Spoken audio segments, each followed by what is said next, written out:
Hi guys, in this video I'm going to be taking a look at one of the cheapest lenses available for Fujifilm X-Mount cameras.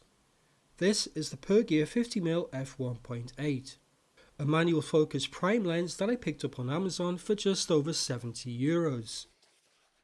As well as Fujifilm X-Mount, it's also available for Sony E-mount and for Micro Four Thirds. The lens comes bundled with this purple neoprene case, and it also includes a small screw-in lens hood. Build quality is surprisingly good for a lens at this price. It feels very solid, being completely made from metal, including a metal lens mount. The focus ring at the front of the lens is very smooth and nicely dampened. The total focus throw is about 180 degrees from closest focus distance to infinity. The aperture ring is also very smooth, although it's clickless and you can sometimes find yourself moving it accidentally while shooting, changing the aperture without realizing it. The included lens hood is also made from metal, and it's a small vented hood which screws into the 43mm filter thread on the front of the lens. Overall, the lens looks and feels like one that cost an awful lot more than it actually does. That all-metal construction does mean that it can feel a little front heavy on smaller Fuji camera bodies like the X-T30. The wide f1.8 aperture, along with the 75mm equivalent focal length, allows you to get an ultra-shallow depth of field with soft out-of-focus backgrounds and smooth bokeh.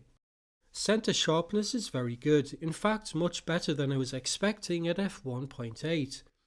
It's sharper again at f2, and it's at its peak sharpness by f2.8. When you get to about f5.6 though, you begin to notice a haze effect across the centre of the frame. This is even more apparent at f8, and it gets progressively worse the smaller the aperture. By f16 the image is basically unusable.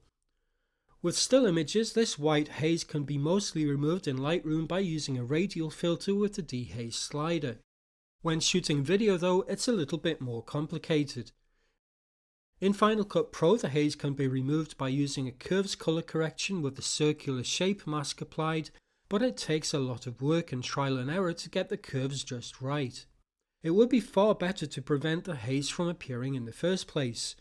The problem is that the included lens hood is just far too short to be effective at blocking the stray light that causes the haze from entering the lens. I found that just by picking up a longer 43mm screw-in lens hood from Amazon, I was able to mitigate and in most cases practically eliminate the haze from photos and videos at every aperture. This hood cost me about €10, and it's much longer than the original hood, while not being so long that it introduces vignetting. For example, in this static video shot of a cactus at f16, with the included lens hood attached, the haze in the centre is very obvious. However, when I move the longer lens hood in front, that haze immediately disappears, leaving a perfectly sharp contrasty image. Overall then, I've been very happy with this lens. I found the images and videos shot with this lens exude a natural organic quality reminiscent of old vintage manual lenses that's often missing from modern glass. If you're willing to work within its limitations, that is to stay below f4 or invest in a better lens hood, and if you're comfortable using manual focus and manual exposure, then this lens offers phenomenal value for money.